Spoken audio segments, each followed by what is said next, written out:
My name is Ethan Teefee on POLS News. Today we have a special report on the controversial topic of gun control versus gun rights.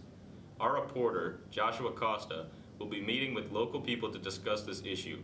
Each person will give their reasons pertaining to this topic. But first, let's take a look at the history of gun rights in the United States. To talk about the history of gun rights, we will go to Zach Shalar. Zach? Thanks, Ethan. As far back as Americans can remember, we've had the right to own weapons. What many people don't realize is that this right dates back to before the Revolutionary War and even back to before our ancestors came to the New World. To fully understand where the Founding Fathers were coming from, we have to look at the gun rights they would have had as British subjects. The English Bill of Rights of 1689 states that the subjects which are Protestants may have arms for their defense suitable to their conditions and allowed by law. Up until the start of the Revolutionary War, the Founding Fathers considered themselves British citizens and would have had an extensive knowledge of their laws and rights. That being the case, they would have had insisted that their rights not be infringed upon, including their rights to protect themselves. The Second Amendment of the Constitution of the United States says, "A well-regulated militia being necessary to the security of a free state, the right of the people to keep and bear arms shall not be infringed." Are we just taking this amendment to say that the Founding Fathers thought that everyone should own a gun? Absolutely not, Ethan. The misunderstanding of the Second Amendment is that Americans have the right to own a gun for hunting and fishing and sport. Unfortunately, that is not the case. The Second Amendment was put in place to allow the people to protect themselves from the government should the case arise. Their comments on this topic are proof of their desire for Americans to be able to defend themselves. George Mason, for example, stated that to disarm the people is the most effectual way to enslave them. Richard Henry Lee stated that to preserve liberty it is essential that the whole body of the people always possesses arms and be taught alike, especially when young, how to use them. Patrick Henry stated, "Are we at last brought to such humiliating and debasing degradation that we cannot be trusted with arms for our defense?" And George Washington said, "Firearms stand next in importance to the Constitution itself. They are the American people's liberty teeth and keystone under independence." The list goes on of Founding Fathers and their thoughts of the people's rights to own weapons. Some would say they considered it a duty to own a weapon. Before we talk to our guests on their viewpoints, here's a brief history of gun control. Gun laws used to remain under the jurisdiction of the individual states. However, since Franklin Roosevelt's time in office, there's been a push to make gun control more of a national issue. In the 1920s and 30s, President Roosevelt was dealing with people like Al Capone and Bonnie and Clyde. Their actions, as well as the inability of the police to catch them, prompted FDR to propose the New Deal on crime, which called for a larger national involvement with gun control. The National Firearms Act of 1934 attempted to put a tax on the purchase of weapons and create a national gun registry. The law that has passed created a tax for only machine guns and sawed-off shotguns, as there were the weapons associated with the gangsters. After the assassination of John F. Kennedy in 1963, there was a call for stricter gun laws. The Gun Control Act of 1968 then banned felons and drug users from the possession of guns. And now, let's go to Joshua Costa, who is with a Schoolcraft College professor who's going to give her opinion on this subject. Thank you, Ethan. With me today is Professor Burke from Schoolcraft College. Thank you for joining us today, Professor Burke. What is your current viewpoint on gun control? Gun control is a really complex issue. It has to do with right to bear arms, people say, mental health, personal protection, new laws like Stand Your Ground. Personally, I don't think that even police need to have real guns. They could use rubber bullets. There are countries in Europe that police don't have real guns. They just use rubber bullets. We have enough guns in our country to cover the state of Texas right now. I just don't think it's necessary. Assault rifles, the high-powered rifles, the ones that shoot multiple bullets at a time, automatic weapons, those are unnecessary.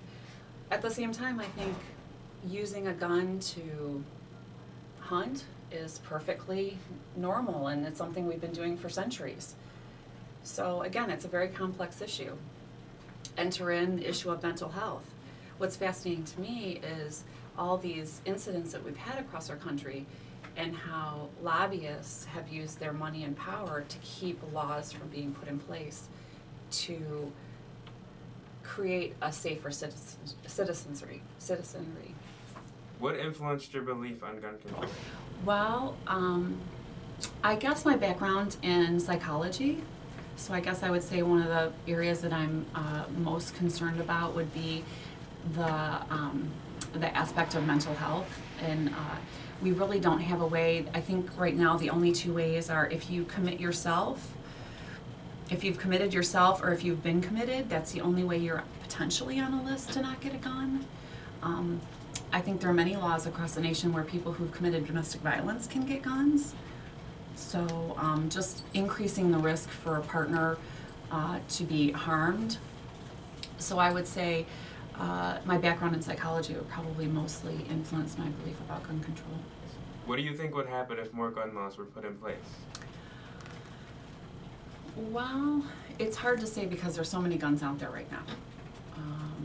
Hopefully, it would protect people. Maybe the community I was speaking about previously, the community that maybe is at risk for committing a crime. One of the issues with that is that most people with mental health issues are more in danger of harming themselves than other people. The types of person that might harm someone else might be a sociopath, which they might present as very stable and normal. So I guess I'm not sure. Some think we should put guns in our schools, and they would like to pass legislation to do that. So that's another side of gun legislation, not to prohibit, but to include. Right now, there was legislation just recently to put guns on college campuses. Just yesterday, last evening, we had a gun incident in Florida, at a library at Florida State University. So I think 3 people were wounded. I don't know how much legislation is going to keep guns out of the hands of the people who shouldn't have them right now, because we just have so many darn guns out there. If we can't trust the criminals to obey laws such as breaking and entering, how can we trust them to obey the gun laws? That's a really good question, because most of the guns out there that are used in crimes are obtained illegally anyway. So the people who have guns legally are the ones who are usually most vocal about not wanting legislation. I think, as I said, that's a good question. Those guns are here illegally, they're being used illegally, and if they're used in a crime, then they need to be confiscated. There have been programs in communities where you can anonymously drop off a gun that you have that you don't know who the owner is. I think more programs like that, trying to get people to, if you have a gun that's in your home that you don't know whose it is or how you got it, what do you do with that gun? If you take it to the police, you might be charged with some kind of a crime. So having a way for people to get rid of guns that they don't want would be a really good start.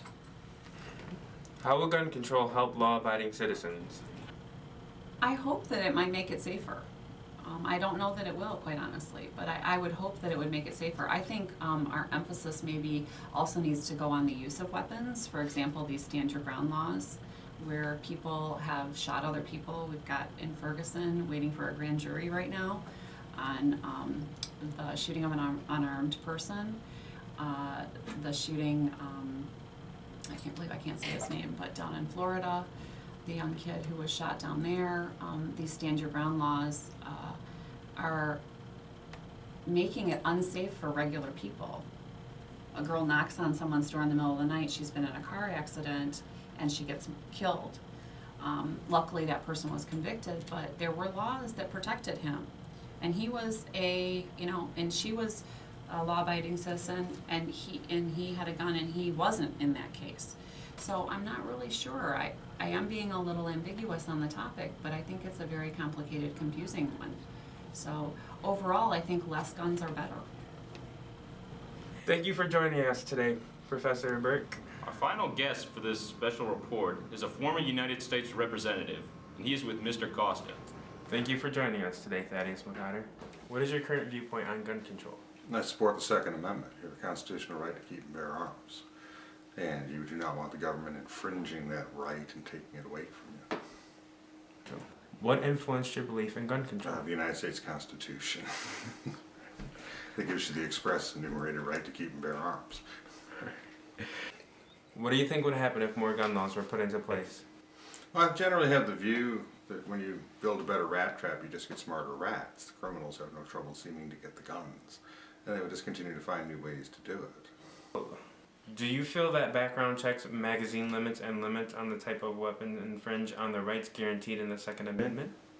They generally can, especially when they're put forward as part of a broader agenda to get to the core right, the right to keep and bear arms, when they're used as the whittling away process. Would stricter gun laws prevent mass shootings or decrease crime rates? No, in fact, where you see the spree killers commit their heinous acts are where there's the least amount of ability for citizens to defend themselves with their own weapons. They don't choose these at random. They know what they're walking into so that they can kill as many people as they can, and that would require those people to be the least able to defend themselves. It's disgusting and it's sickening, and it seems counterintuitive to the current propaganda that's put out there. But the reality is people who can defend themselves are least vulnerable to these very types of miscreants. Is there anything else you would like to add about gun control? No, just it's a right. And there are other rights in the Constitution that are guaranteed that make other people unhappy too. But we would not infringe the First Amendment. We should not infringe the Second or any constitutional right of a citizen. However unpopular or disfavored it may be at any given time, that's why the Constitution exists. And I would point out that your rights do not come from the government, they come from God as reflected in the Constitution. That's what it was. It wasn't giving you rights, it was recognizing what you already have. So I don't know why we would take them away now. All right. Thank you for joining us today, Thaddeus McCotter. Thank you to our guests for taking part in this special report. And thank you all for tuning in. This is POLS News, signing off.